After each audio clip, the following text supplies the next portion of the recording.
Hi, good morning, Endicott students. I am here today with Dina Gentile, who will be teaching two classes for us this summer, ESM101, Introduction to Esport Management, and PE201, Theory and Practice in Coaching. Thanks for being here today, Dina. Great, thanks for having me. Let's start out with a little bit about your background and how you came to Endicott. Okay, great. Well, I started 26 years ago. So I started at Endicott the semester before we went co-educational. And so my primary roles, because I had two, was to build the athletic program and also to build an academic program that would attract a new grouping of students. And we were really targeting getting more male athletes onto campus. So we started a sport management program. So I had two roles. And in athletics, I was an athletic administrator plus coaching the women's soccer team, developing an intramural program. And then on the academic side, I was the program director, and that in turn developed into becoming the associate dean of the School of Sports Science. And 15 years ago, I stepped down from coaching the women's soccer team to just focus in on academics, and I've been a full-time faculty member in the sport management program ever since.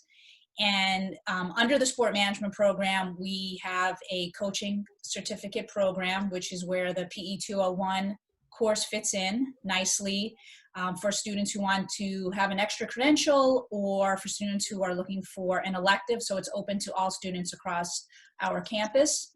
And we recently started last year a minor in esports management, which is a new and emerging field under the umbrella of sport management. And so again, the ESM101 course, esports management course, is open to all students across all majors.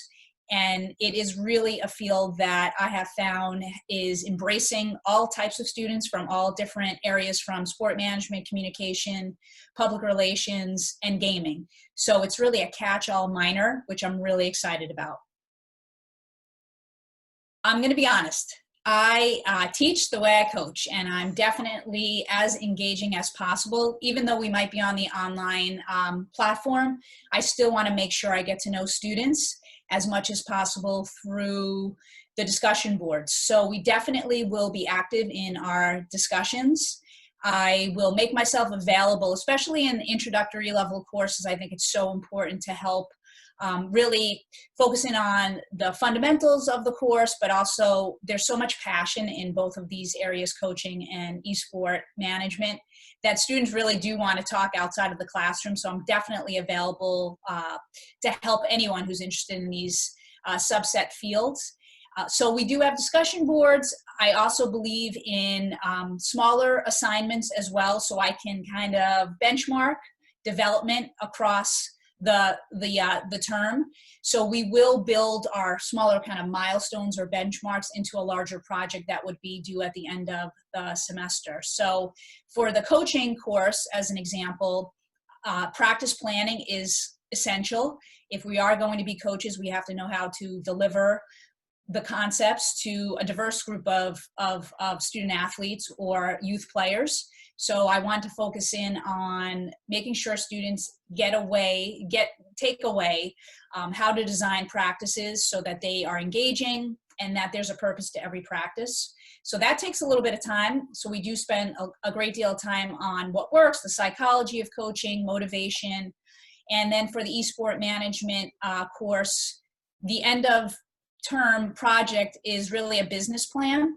So students get to tap into whatever subset of the esports field that they're interested in. So it could be from a publishing standpoint, a gaming standpoint, an athlete standpoint, or even like a tournament organizer standpoint, that they will build across the term just smaller pieces of the bigger puzzle. And that bigger final project is the business plan, which they could use if they decided to go out and be an entrepreneur in this industry, or even to share if they're out on interviews for internships or for a position.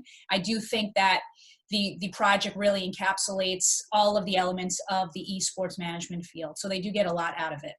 Wow. Developing a business plan is a great skill. It is a great skill, and you can never get enough of it. I'm going to stay away from the papers per se in that class, but the discussion boards will really showcase the student acquisition of information.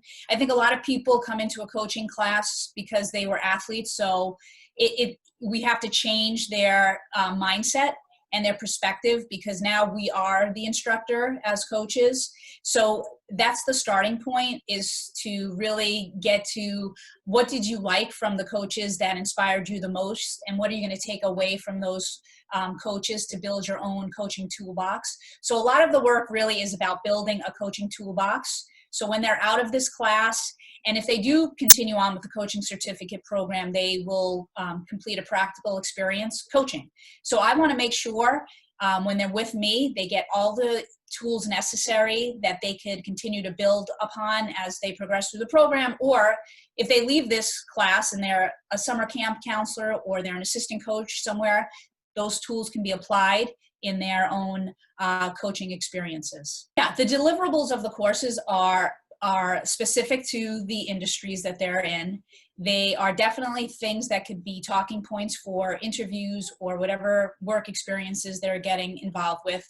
Everything is intentional in this class. We're not going to just do work to do work. We're doing work to build our knowledge base in both of these areas.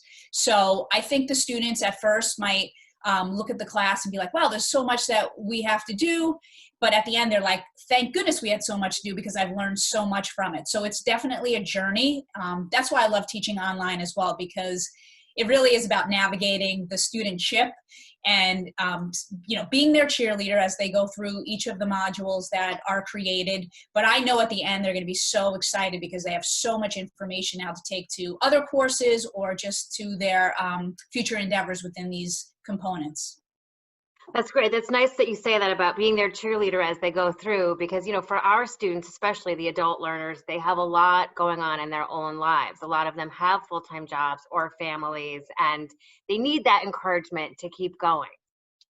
Sure. I mean, I think one of the things that we have to recognize in both industries is it's a people-oriented industry. Coaching, you're dealing with people all the time. And esports, even though it's electronic sports and you might be behind the scenes, there's so much collaboration and interaction. So that people component has to come through from me first so that it can be modeled by the students who are completing the courses. Listen, this community, I've been here for 26 years, so I think that's telling as well. I've been lucky to evolve in different positions also, so I've been able to experience all different facets of the Endicott community, from athletics to intramurals to student life to academics. I think what makes the Endicott students special, though, is that they want to interact with each other, so that peer engagement is so high here.